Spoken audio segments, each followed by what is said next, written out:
நன்னெறி கதைகள். கதையோட தலைப்பு அதிர்ஷ்ட தேவதை.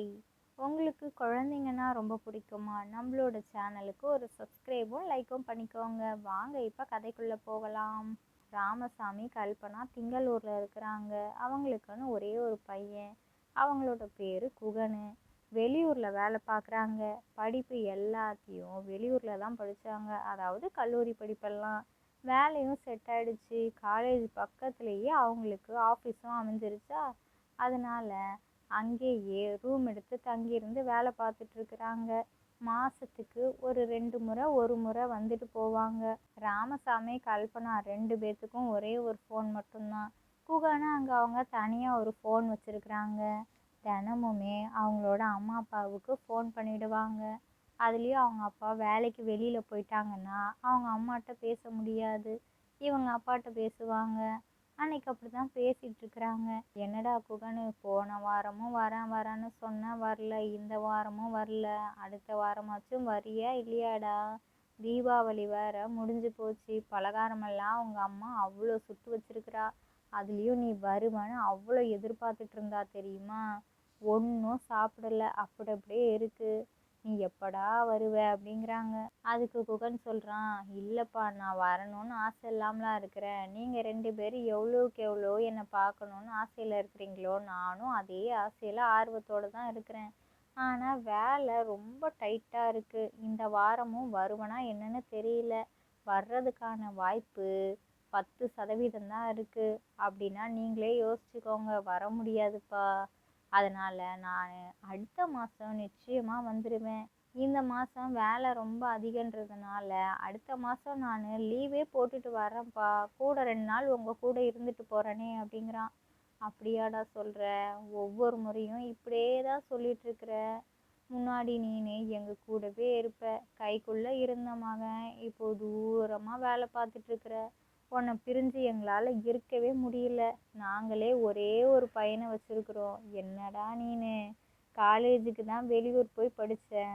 வேலையாச்சும் இந்த ஊரில் கிடச்சிரும் வந்துடுவேன்னு பார்த்தா அதுக்கும் இல்லை. நீ அங்கேயே பார்த்துக்கிட்டு வேலை பார்த்துட்ருக்குற, தங்கிக்கிற. தனியாக இருக்கிறதுக்கு உனக்கும் கஷ்டமாக இருக்குல்லடா? சொல்லு.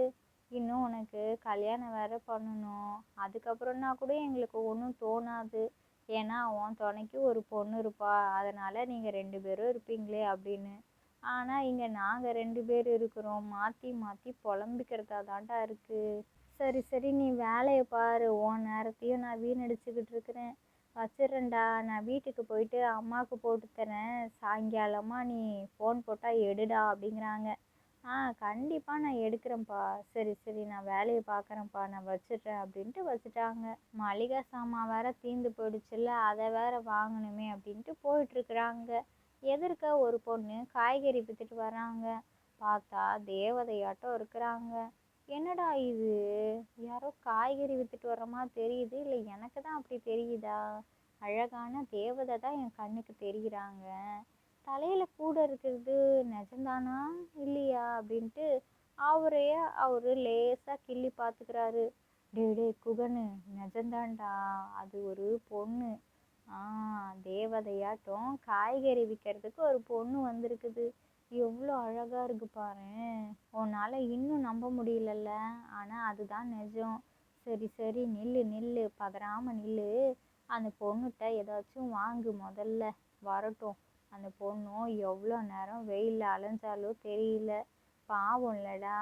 சீக்கிரமாக வியாபாரம் முடிஞ்சு வீட்டுக்கு போகட்டும். நீனே அந்த கூடை முழுக்க உள்ள காய்கறிகளை வாங்கிக்கிட்டா கூட நல்லது தான் அப்படின்ட்டு அவனோட உள் மனசு சொல்லிகிட்டே இருக்குது. அதனால் பதட்டமாக கை காலெல்லாம் நடுங்குது. இது வரைக்கும் அவனுக்கு அது மாதிரி இருந்ததே இல்லை. கா கா கா அப்படின்னு சொல்லிகிட்டே இருக்கிறான். வேற எதுவுமே சொல்ல மாட்டேங்கிறான். என்னது, காய்கறி வேணுமா? இதோ வரேன் அப்படின்ட்டு அந்த பொண்ணே சொல்லிட்டு வர்றாங்க. என்னென்ன காய்கறி வேணும்? கத்திரிக்காய், வெங்காயம், தக்காளி எல்லாமே இருக்குது. என்னென்ன வேணும்னு பாருங்க அப்படிங்கிறாங்க. ஓ அப்படியா, சரி. அப்படின்னா எனக்கு இந்த கூடையில் உள்ள எல்லா காய்கறிகளையும் தந்துடுறீங்களா? மொத்தமாக எவ்வளோ ஆகும் அப்படின்ட்டு கேட்குறாங்க. என்னது, நீங்கள் கூடை முழுக்க உள்ள காய்கறிகளையா கேட்டீங்க? முழுக்க எப்படி? உங்களுக்கு எல்லா காய்கறிகளையும் தேவைப்படுதா அப்படிங்கிறாங்க. ஆமா நானே வாங்கிக்கிறேன். நீங்க எவ்வளோ விலைன்னு மட்டும் சொல்லுங்க அப்படிங்கிறாங்க குகன்னு. சரி, சரி ரொம்ப சந்தோஷம். உங்க வீடு இங்க பக்கத்துல தானா? அப்படின்னா நான் வந்து வேணும்னா வீட்லயே கூடையோட இறக்கிட்டு போயிடட்டுமா? அப்படிங்கிறாங்க. ஆ இருக்கட்டும் பரவாயில்ல. நானே கொண்டு போய்க்கிறேன். இங்க பக்கத்துல தான் இருக்கு. நடந்து போனா வந்துரும். நீங்க எவ்வளோன்னு சொல்லுங்க. பாவம் நீங்க எவ்வளோ நேரம் தான் தலையில இவ்வளோ இத தூக்கிட்டு இருக்கிறீங்கன்னு எனக்கே தெரியல. ஆனா நான் வீட்டுக்கு இவ்வளோ பெரிய கூடையோட எப்படி போவேன்னு நினைக்கும் பொழுது ஒரே குழப்பமா இருக்கு. எப்படி தூக்கணும்னு மட்டும் சொல்றீங்களா? நான் அப்படியே இல்லைன்னா என் தலையில வச்சு விட்டுருங்க. நான் அப்படியே எங்களோட வீட்டுக்கு கொண்டு போயிடுறேன் அப்படிங்கிறாங்க. இல்ல இல்ல வேண்டாம் வேண்டாம். உங்களுக்கு தூக்க தெரியலன்னு சொல்றீங்கல்ல அப்படின்னா போற வழியிலேயே கீழே விழுந்துடக்கூடாதுல்ல. எவ்வளோ காய்கறிகள் இருக்கு. காசு கொடுத்து வாங்குறீங்க. அதை வீணா கீழேயா போட முடியும்? நானே உங்க வீடை சொல்லுங்க நான் கொண்டு வந்து வச்சிடுறேன் அப்படிங்கிறாங்க. சரி சரி உங்களுக்கு எந்த இதுவும் கஷ்டம் இல்லைல்ல அப்படிங்கிறாங்க. ஆஹா எனக்கு இதெல்லாம் கஷ்டம் கிடையாது. நீங்க வாங்கினது ரொம்ப சந்தோஷம். யாருமே இப்படி கூட நிறையா உள்ள காய்கறிகளை ஒரே ஆளா வாங்கினதே இல்லை. நீங்க வாங்கியிருக்கிறீங்க. இதுக்கப்புறம் நான் அப்படியே வீட்டுக்கு போக வேண்டியதுதான் அப்படிங்கிறாங்க. சரி சரின்ட்டு ரெண்டு பேரும் அப்படியே பேசிட்டே போறாங்க. குகனோட வீடும் வந்துருச்சு. பார்த்தா வீட்டில் யாருமே இல்லை. என்ன யாருமே இல்லை, வீடே ரொம்ப அமைதியா இருக்குது அப்படின்ட்டு அந்த பொண்ணு கேட்குறாங்க. ஆமா ஆமா நான் மட்டும்தான் இருக்கிறேன் இந்த வீட்டில். என்னோட ஆஃபீஸ் இங்கே பக்கத்தில் தான் இருக்குது. அதனால நான் ரூம் எடுத்து தங்கியிருக்கிறேன். ஊருக்கு போவேன் வருவேன். என்னோட சொந்த ஊர் திங்களூர் அப்படின்ட்டு அவங்களோட வீட்டோட அட்ரஸ்ஸு அவங்களோட அம்மா அப்பாவை பற்றிலாம் சொல்கிறாங்க. ஓஹோ சரி சரி நான் போயிட்டு வரேன் எனக்கு நேரமாச்சு அப்படின்ட்டு அந்த பொண்ணும் கிளம்பிட்டாங்க. ஆமாம் எதுக்கு நான் இப்படி எல்லா விஷயத்தையும் அந்த பொண்ணுகிட்ட சொல்லிட்டு இருக்கிறேன்னு தெரியலையே. ஆ யார்கிட்டேயும் உன்னோட வீட்டு அட்ரஸ்ஸு இல்லை உன் பேர் என்னன்னு கேட்டாலே நான் சொல்ல மாட்டேன். நான் என்னோட அம்மா அப்பா வரைக்கும் எல்லா விஷயத்தையும் சொல்லியிருக்கிறேன்னா ஒன்றும் புரியலையே. உனக்கு ஒரு வேளை அந்த பொண்ணை பிடிச்சிருக்குதோ? அதான் தாண்டா இருக்கும். ஆ அந்த பொண்ணு உனக்கு பிடிச்சிருக்குதுன்னு நினைக்கிறேன். இவ்வளோ சுலபமாக அந்த பொண்ணுகிட்ட எல்லா விஷயத்தையும் சொல்லிட்டியே. சரி சரி அந்த பொண்ணோட வீட்டோட அட்ரஸ் உனக்கு தெரியாதுல்ல, அதுக்கு என்ன பண்ண முடியும்? இன்னைக்கு ஒரு நாள் பார்த்துட்டு அவ்வளோதான். அந்த பொண்ணு எங்கேருந்து வந்தாங்கன்னே தெரியாதுல்ல. ஆ அப்போ தினமும் பார்க்க முடியுமா முடியாதான்னு தெரியல. போகிறப்ப ஒரு ஃபோன் நம்பரோ இல்லை வீட்டு அட்ரஸையாச்சும் கேட்டிருக்கலாமே அப்படின்ட்டு அவனுக்கு தோணிகிட்டே இருக்கு. ஏய் அது எப்படி கேட்க முடியும் ஒரு பொண்ணுகிட்ட போயிட்டு? ஆஹா அதெல்லாம் சரியா இருக்காது. காய்கறி விற்க இங்கே தானே வர போகிறாங்க அவங்க. வேற எங்கே போக போகிறாங்க? பார்க்கும் பொழுது பார்த்துக்க வேண்டியதான், பேசிக்கலாம், காய்கறி எல்லாம் வாங்கிக்கிட்டா போச்சு. இப்போவே வீடு வரைக்கும் வந்தாங்க. நான் பேசுறது எல்லாத்தையும் கேட்டுட்டு இருந்தாங்க. கண்டிப்பாக அந்த பொண்ணுக்கும் என்னை பிடிக்கும்னு தான் நினைக்கிறேன். சரி நம்மளாவே முடிவு பண்ணிக்க வேண்டாம். எதையாச்சும் யோசிச்சுட்டே இருந்தால் நேரம் ஆகுது. சரி சரி காய்கறிகள் எல்லாத்தையும் எடுத்து வச்சுட்டு ஆஃபீஸ்க்கு கிளம்பலான்ட்டு விறுவிறுன்னு எல்லா காய்கறிகளையும் ஃப்ரிட்ஜில் அடுக்கி வச்சுட்டாங்க. அதுக்கப்புறம் ரெண்டு இட்லியை வேக வேகமாக சாப்பிட்டுட்டு ஆஃபீஸ்க்கும் கிளம்பி போயிட்டாங்க. ஆஃபீஸ்க்கு போனதுக்கப்புறமும் அங்கே வேலை பார்க்குற பொண்ணுங்களோட முகத்தெல்லாம் பார்க்கும் பொழுது அந்த காய்கறி விற்ற பொண்ணோட முகம்தான் தெரியுது. யாரை பார்த்தாலும் அதே மாதிரி இருக்குது. கண்ணை கசக்கி கசக்கி பார்த்தாலும் அதே மாதிரி தான் தெரியுது. அதுக்கப்புறம் குரலுமே யார் பேசினாலும் ஆம்பளையாள் பேசினா கூட அந்த பொண்ணு பேசின மாதிரியே தான் இருக்குது. என்னாச்சு அந்த பொண்ணோட நினப்புல இருந்து இன்னும் வெளியில வரவே இல்லை. எப்பவுமே வேலையில தெளிவும் சுறுசுறுப்பும் பயங்கரமா இருக்கும். ஆனா இன்னைக்கு குழப்பத்துல ஒரு மாதிரியா இருக்கிறாரு. தெளிவே ஆகலை இன்னும். இன்னைக்கு நாளும் அப்படியே முடிஞ்சிருச்சு. சாயங்காலம் இரவு அவங்களோட வீட்டுக்கும் வந்துட்டாங்க. இன்னைக்கு சமைக்கவா வேண்டாமான்ற யோசனையில சமைக்க கூட செய்யலை. காலையிலேயே அவங்க அப்பா சொன்னாரு, இரவு நான் ஃபோன் பண்ணுறேன் எடுடா அம்மாட்ட பேசு அப்படின்றாங்க. அதே மாதிரி ஃபோனும் வருது. இவனே அந்த பொண்ணோட ஞாபகத்தில் இருக்கிறதுனால என்ன நடக்குதுன்னே புரியாமல் இருக்கிறான்னா, ஃபோன் வர்ற சத்தம் கூட அவனுக்கு கேட்கல. கவனமே இல்லை. அது பாட்டுக்கு ஒரு பக்கம் ஃபோன் அடிச்சிட்டு இருக்குது. இவன் அந்த பொண்ணோட ஞாபகத்திலேயே இருக்கிறான். கிட்டத்தட்ட அவங்க அம்மா அப்பாட்ட இருந்து ஒரு 7-8 ஃபோன் வந்துருச்சு. அவங்களுக்கு ஒரே பதட்டம். இங்கே இவன் என்னடானா ஒரே சந்தோஷத்தில் மெய் மறந்து போயிருக்கிறான். சமைக்கவும் இல்லை, சாப்பிடவும் இல்லை, ஃபோன் எடுக்கவும் இல்லை. அதுக்கப்புறம் தான் பார்த்தா நேரம் ஆயிடுச்சு. இரவு 11 ஆயிடுச்சு. அப்புறம் என்னாச்சு, அவங்களோட அம்மா அப்பா ஃபோன் பண்ணியிருக்கிறத பார்க்குறான். அட கடவுளே! இவ்வளோ ஃபோன் பண்ணியிருக்கிறாங்க, நான் எதையுமே பார்க்கலையே. ச்சே, இப்போவாச்சும் ஃபோன் பண்ணி பேசுவோம். ஆனால் தூங்கியிருப்பாங்களே. சரி, ஒரு வேளை தூங்கலைன்னா போட்டு வேணா பார்ப்போம். ஏதாச்சும் பதறி இருப்பாங்கன்னு நினைக்கிறேன் அப்படின்ட்டு ஃபோன் பண்ணுறாங்க. உடனே அவங்க அம்மா அப்பா எடுத்துட்டாங்க. டேய், என்னடா நீனு ஒரு ஃபோன் கூட எடுக்கவே இல்லை, நாங்கள் பயந்து போயிட்டோம் தெரியுமா, எவ்வளோ பதறிட்டோம்டா அப்படிங்கிறாங்க. சாப்பிட்டியான்னு கேட்கவும், சாப்பிட்டேம்மா, அப்போதே சாப்பிட்டுட்டேன், இப்போது தூங்க தான் செய்யணும், நீங்கள்லாம் சாப்பிட்டீங்களா அப்படிங்கிறான். நாங்கள்லாம் சாப்பிட்டுட்டோம்டா, நீ ஃபோன் எடுக்காமல் இனிமேல் இருக்காதடா அப்படின்னு சொல்லிட்டு கொஞ்ச நேரம் பேசிகிட்டு இருக்கிறாங்க.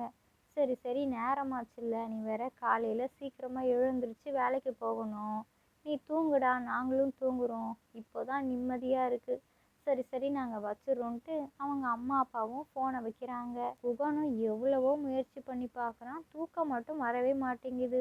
உருண்டு பரண்டு படுக்கிறான். தூக்கம் கண்ணில் ஒரு சொட்டு கூட வரவே இல்லை. அதுக்கப்புறம் நம்ம ஏன் இப்படி இருக்கிறோம், நமக்கு ஒரு வேலையும் ஆக மாட்டேங்குது, குழப்பத்திலேயே இருக்கிற மாதிரி இருக்குதே, சரி இதுக்கு நம்ம என்னதான் பண்ணலாம் அப்படின்ட்டு உட்காந்து யோசிக்கிறான். சரி சரி தூங்குவோம், அப்போ தானே கனவு வரும், கனவுலையும் என்னோட தேவதை வருவா அப்படின்ட்டு கண்ணை மூடிட்டு தூங்குறதுக்கு முயற்சி பண்ணுறான். ஏதோ தூங்கிட்டான். ஆனால் அந்த பொண்ணோட நினப்புலையே தூங்குவோம், கனவுலையும் வர்றாங்க. ஆனால் காய்கறி விற்கிற பொண்ணா வரல, ஒரு ஆஃபீஸரோட பொண்ணா வர்றாங்க. பகல் கனவு போய் இப்போ இரவு கனவுல மிதந்துட்டு இருக்கிறான். காலையில் அலாரம் அடிச்சிருச்சு, எழுந்திருச்சு பார்க்குறான்.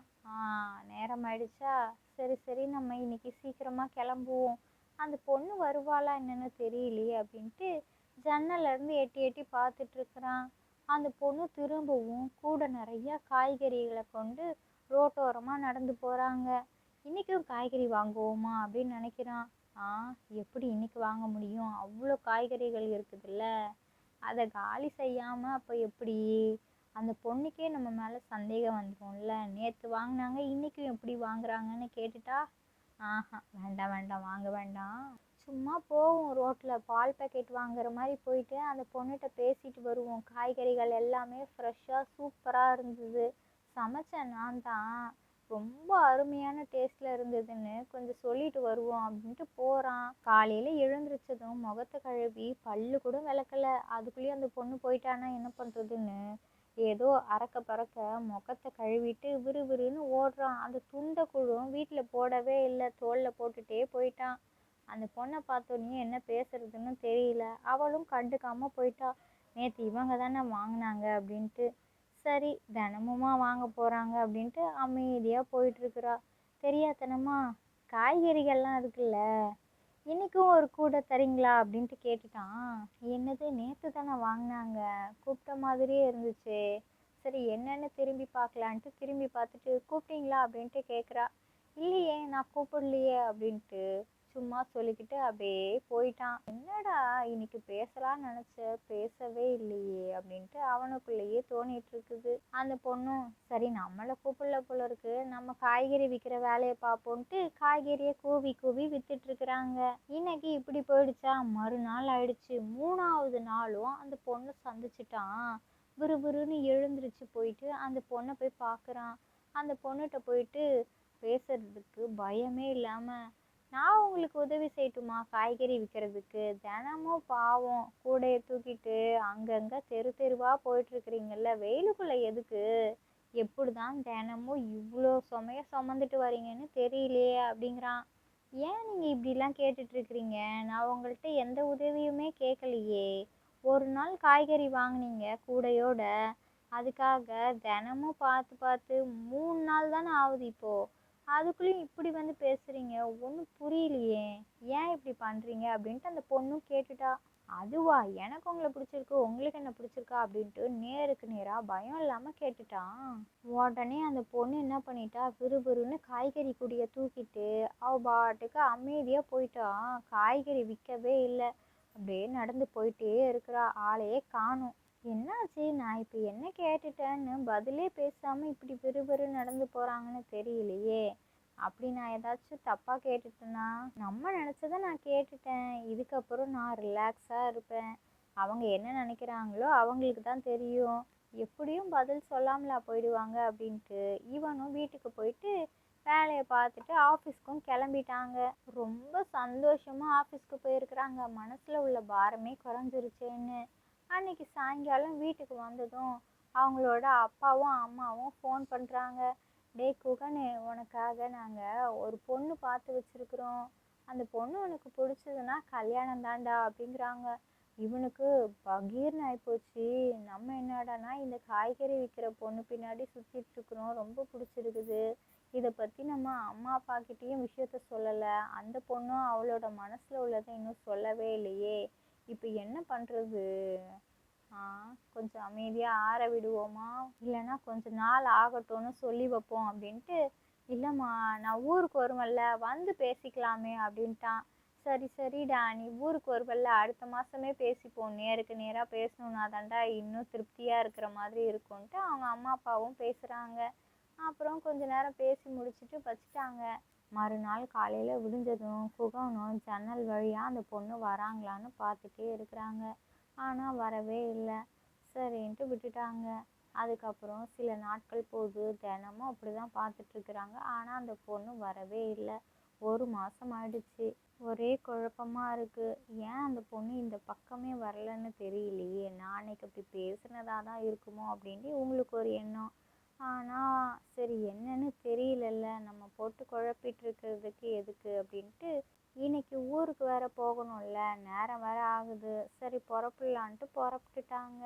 அவங்களோட ஊருக்கு போனதும் அவங்க அம்மா அப்பாவுக்கு இவங்களை பார்த்தோன்னே ரொம்ப சந்தோஷம். வகை வகையாக சமைச்சு தராங்க. கவனிப்பு பயங்கரமாக இருக்குது. அதுக்கப்புறம் அந்த பொண்ணை பற்றி பேசுகிறாங்க. உனக்கு கல்யாணம் பண்ணலான் இருக்கோண்டா.